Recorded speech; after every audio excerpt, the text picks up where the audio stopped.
What is going on, everyone, and welcome to r/ProRevenge. Now today I've got a couple of great revenge stories for you, which you're going to love. But before we jump into them, if you are new to my channel, or if you haven't done so already, please consider hitting the subscribe button. I'm trying to hit 600,000 subscribers by the end of 2020. It would be an amazing send-off for this horrible year. And yeah, it's going to be close, so any help is much appreciated. Let's get into today's first story. I recruited an unwitting army to annoy a butthole. Back in the early 90s, my friend, I'll call him Lou because that's his name, was selling his RX-7 via an ad in the Old Prince Auto Trader. It came out every Thursday, so that first weekend was critical for sales. The very first guy that came to see it on Saturday said he wanted to buy it after driving it. Of course, he had to finance, so they couldn't finish the sale during the weekend. Lou was worried about losing all the bites from the new ad, so he asked for a deposit of $500. The guy wrote a check. Lou told the rest of the callers that weekend that it was sold, and unfortunately didn't ask for their numbers in case it fell through. This story predates caller ID availability in my area by a couple of years, so those leads were gone. As you surely expect by now, the guy flakes on Monday and Lou deposits the check. Payment stopped. Big surprise. Sitting around my apartment, we schemed revenge, but all we had to go on was the check. Lucky for karma, there was a phone number printed on it. Our first idea was to write a little program to dial his number repeatedly from my modem, but that would be easily stopped and probably get us in direct trouble. Then, Lou got a page from his work. This was back in the one-way pager days. You call the pager's dedicated phone number, it sounds a tone, then you punch digits for the number you want to be sent to the pager. The person with pager receives the number you entered and, presumably, calls it. Everyone with a pager made sure that people who needed to get a hold of them had the number for their pager. You'd see pager numbers in print and TV ads all the time for various services. Boom. Angelic choir sings, heavenly light goes off, Lou's pager number and my pager number had the same prefix, middle 3 digits.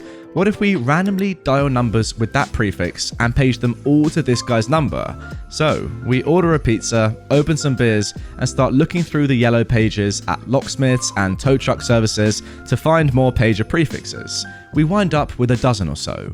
After that, it's half an hour of coding in ye olde Borland C++.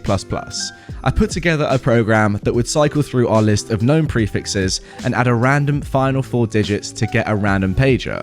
It calls the pager's number, pauses, then dials this butthole's number, and throws an asterisk 911 suffix on there for good measure, which is something people with pagers understood to indicate an emergency of some kind.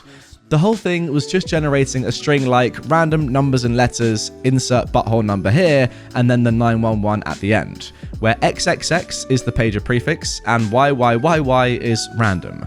Commas make pauses, since you need to connect to the paging service before you can enter the message. Make string, send to modem, wait for no carrier, hang up, repeats. We start eating the pizza and I let it fly. I was very picky about my devices, so my modem was a US robotics courier. You could set an S register to control how long it would sound each tone when dialing. Uber nerds like myself would keep tinkering with that to get it as fast as possible while still being recognized by the phone service. It was very fast. I swear it could run through 4 pages per minute, so this guy would get 240 calls per hour. We just watched it run and laughed our butts off. We realized pretty early on that we didn't really know if it was working, so we wandered down to the 7-Eleven and called him from a payphone, just in case he could somehow trace it or the popo were on the case and watching. A man answered and I said, "Hello, I got a page at this number." I heard an audible sigh and then he just hung up. Gold. We ended up running it for a few hours, then let it go quiet for a few days. Then we scheduled it to start dialing in the middle of the night every few days, plus we'd fire it up by hand randomly whenever we had a party. We checked again from the 7-Eleven after a week, and it went to an answering machine, which did the rapid tone at the end of the greeting to indicate the tape was full. We reasoned that the line was still ringing anyway, so we kept at it for another month or so. Eventually, we got the disconnected warning when we made one of our regular checkups. I'm sure he just changed the number. I like to think about that guy answering the phone after a few days of silence when we started it up. I can vividly imagine his response at the "did someone page me to this number?" as he slams the phone down and then it rings again a few seconds later.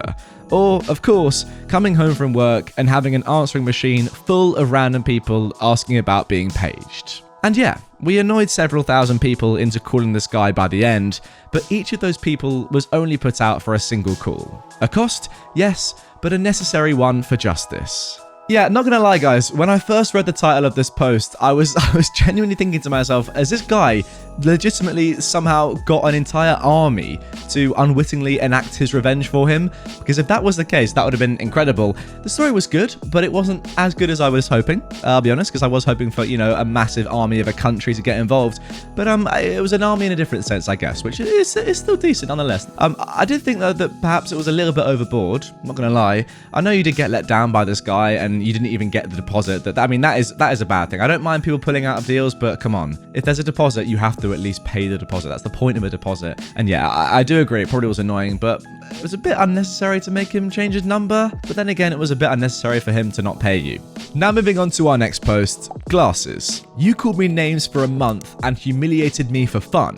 That's why you deserved what you got. Just saying before I start, a biscuit, Bicky, is a cookie. One day, it was the school swimming carnival, and I was standing at the top of the grandstand throwing grapes at my mates and hiding when I hit them and they turned around. We used to do it to each other all the time. I got hit in the face 100 times with all sorts of different things. We thought it was the funniest thing ever. A teacher saw me and demanded that I go and pick up 5 pieces of rubbish. I went and picked up these biscuits in cling film. My Aussie friends will help me here and tell me which biscuit it was. It was one of those bickies with pink icing and sprinkles that you get out of the packet. It had been there for a while, there were a few ants on it. I thought it would be funny to show the teacher the bickies with the ants. Anyway, the subject of the story, let's call him Glasses. He noticed this. I was in year 9, so I was about 15, and he was in year 12, so 17 to 18. I was small for my age, I couldn't have been taller than 5'4", and weighed about 50 kilograms. He was about 6'2", and had a head like a slapped butt.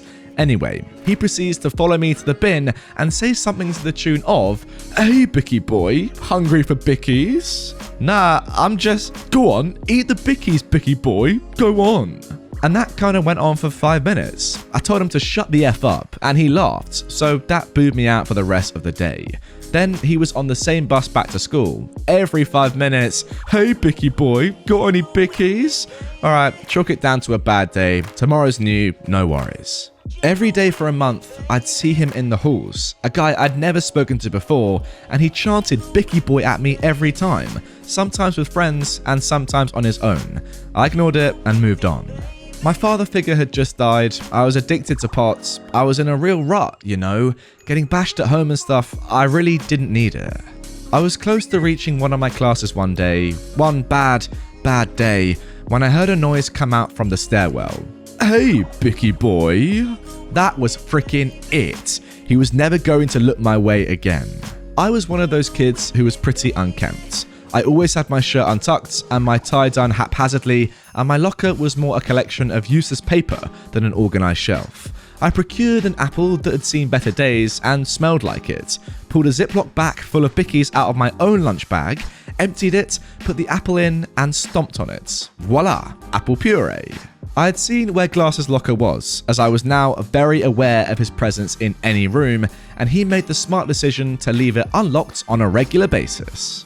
I pulled his school bag out of his locker, middle of class, no one around. I emptied the rotten apple onto his books, all over his laptop, all over his stuff. I really mushed it in there using the plastic of the bag to unsuccessfully protect my hands from the puree. I left one of the biscuits from the Ziploc bag leaning against his school bag and closed the locker. Oh, that is a nice touch. I ran to wash my hands. I was really focused on how I was going to pull this off without getting bashed after school or getting in any sort of trouble over it. Because Lord knows I didn't need another disciplinary issue on record, but I needed him to know it was me. After I washed my hands, I zipped my puny butt down to the stairs that led to the office, an office I was very familiar with as a kid with a few suspensions under my belt. Without giving too much detail about the layout of my unique school grounds, we had what were essentially fire stairs. These stairs led directly to the reception of the office.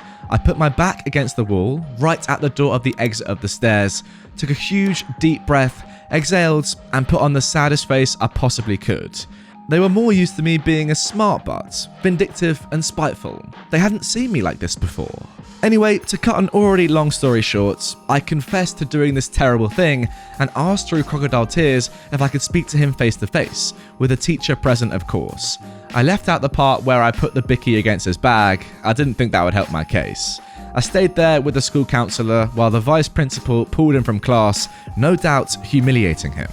He didn't know what it was about yet. He comes into the room, just me and the counsellor, and he looks at me, absolutely dumbfounded, sort of like a mixture of, God, you're a snitch, and you think this is bad, you should see what I do to the other kids. I give him a really exaggerated apology for looking at him the wrong way at the swimming carnival, and told him that you shouldn't bully people when you don't know what they're going through. The counsellor escorts him out of the room. He looks back at me, I give him a huge grin and a wink, his eyes widened in disbelief, and then he went and got scolded the poop out of by the vice principal, who then, with the counsellor, told me how brave it was that I had handled it in that way. I had crafted the entire situation to look as though it was that way, and I got off scot-free.